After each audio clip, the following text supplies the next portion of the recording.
హైదరాబాద్ చెంచల్గూడ జైల్లో ఉద్రిక్తత చోటు చేసుకుంది. ఖైదీల మధ్య ఘర్షణ టెన్షన్ క్రియేట్ చేసింది.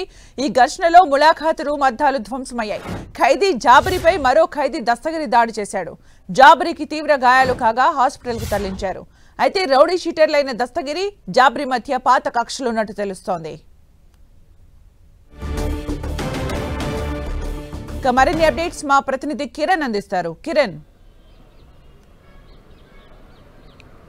సుమిత్ర, చెంచల్గూడ జైల్లో ఉద్రిక్త చోటు చేసుకుని ఇద్దరు పాత నేరస్తులు ఘర్షణ పడడంతో కూడా ఈ ఘటన చోటు చేసుకున్నట్టుగా మనకైతే ప్రాథమిక సమాచారం ఉంది. ఇక జాబరీతో పాటు దస్తగిరి ఇద్దరు కూడా గతంలో పాత కక్షలు ఉన్నట్టు తెలుస్తుంది. ఇద్దరు రౌడీ షీట్లు కావడంతో ఇక జాబరీకి సంబంధించి కూడా ఈరోజు ఒక కేసు విషయంలో అతన్ని రిమాండ్ ఖైదీగా చెంచల్గూడ జైలుకి పోలీసు అధికారులు తీసుకొస్తున్న సందర్భంలో అతనికి సంబంధించి ఏదైతే ఇక్కడ సంబంధించిన వైద్య పరీక్షలు పూర్తి చేస్తున్న క్రమంలో కూడా ఇతడికి సంబంధించిన పాత రౌడీ షీటర్ ఎవరైతే ఉన్నారో అతడు కూడా జైల్లో ఉండడం, అతడికి వైద్య పరీక్షలు చేస్తున్న సందర్భంలో కూడా కంటపడడంతో కూడా ఒకసారిగా దాడికి దిగినట్టుగా తెలిసింది. దీంతో ఇటు జైలు సంబంధించిన ఎక్కడైతే అది సంబంధించిన ఉంటుందో అక్కడ పరిసర ప్రాంతాలకు సంబంధించి కూడా కొంత అంటే దీనికి సంబంధించిన అద్దాలు పలగొట్టినట్టుగా మనకైతే సమాచారం ఉంది. ఇక ఘటన తర్వాత వెంటనే పోలీసులు ఇటు జాబరీతో పాటు దస్తగిరిని సంబంధించి కూడా ఇద్దరు కూడా తీవ్రంగా ఘర్షణ పడడంతో ఇటు జైలు అధికారుల సమక్షంలోనే ఘర్షణకు పడడంతో కూడా ఇద్దరికి తీవ్ర గాయాలని తెలుస్తుంది. ఒకరిని గాంధీ ఆసుపత్రికి తరలించగా మరొకరిని ఉస్మానియా ఆసుపత్రికి తరలించినట్టుగా తెలుస్తుంది. ఇక జాబరీ వస్తున్న సమాచారం తెలుసుకోవడంతో కూడా దస్తగిరి ఈ ఘటనకి పాల్పడినట్టుగా మనకైతే ప్రాథమిక సమాచారం ఉంటుంది. ఇక దీనికి సంబంధించి ప్రస్తుతానికి అయితే అటు ఇద్దరి మధ్య గతంలో హైదరాబాద్కి సంబంధించి పాత బస్సి సంబంధించిన రౌడ్ షీటర్లుగా మనకైతే ప్రాథమిక సమాచారం ఉంటుంది.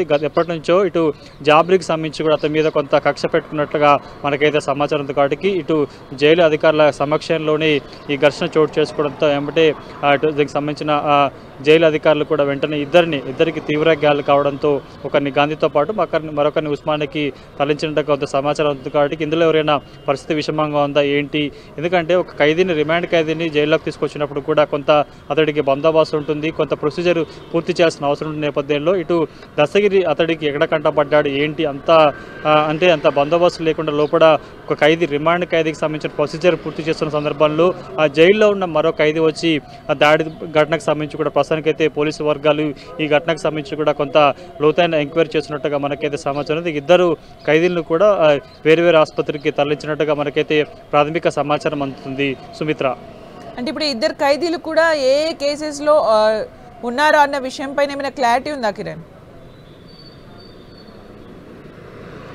ప్రస్తుతానికైతే మీరు చెప్తున్నట్టు ఇద్దరు ఖైదీలకు సంబంధించి కూడా గతంలో ఇద్దరు పాత బస్తీకి సంబంధించిన రౌడీ షీటర్లుగా ప్రస్తుతానికి మనకి ప్రాథమిక సమాచారం అవుతుంది. ఇక జాబరీకి సంబంధించి కూడా ఒక కేసు విషయంలో అతన్ని ఈరోజు అంటే కొద్ది గంటల క్రితం కూడా అతన్ని స్థానిక పోలీసులు కూడా ఇటు చెంచల్గూడ జైలుకి తీసుకొచ్చి రిమాండ్ సంబంధించిన ప్రొసీజర్ కొనసాగిస్తున్న సందర్భంలో కూడా అప్పటికే జైల్లో ఉన్న దస్తగిరి కూడా అతన్ని చూసి ఒకసారిగా ఊగిపోయి అతని వద్దకు వెళ్ళి దాడి చేసే ప్రయత్నం చేసినట్టుగా మనకైతే కొంత ప్రాథమిక సమాచారం ఉంది. ఏ కేసులో జాబరీని ఇటు రిమాండ్ ఖైదీకి తీసుకువచ్చారు ఏంటన్న సమాచారం అయితే మనకి రావాల్సి ఉంది.